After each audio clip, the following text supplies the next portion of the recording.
Hey, David. Good morning. Bitcoin back under $30,000 this morning.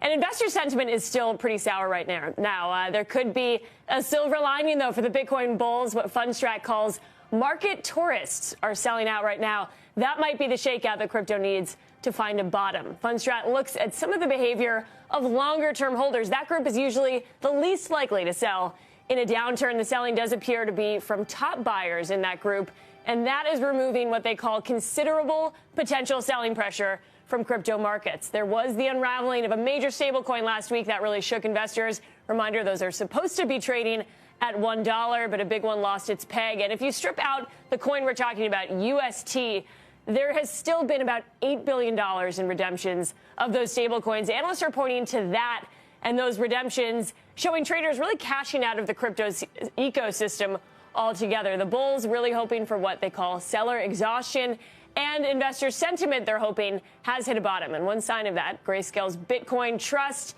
trading at its biggest discount to the actual price of the cryptocurrency so far, and suggesting that investors don't quite feel comfortable holding that in their brokerage accounts. There's also a little less hope when it comes to an ETF approval.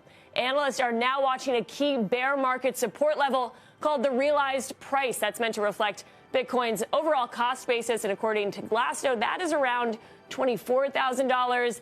Bitcoin got within about 9% of that last week. It was seen as a key support level, and amid all this uncertainty, Bitcoin also regaining its dominance. It's seen as a relative safe haven in crypto, and Fundstrat pointing out that smaller investors and retail investors have been selling out of some of the more speculative cryptocurrencies back into Bitcoin.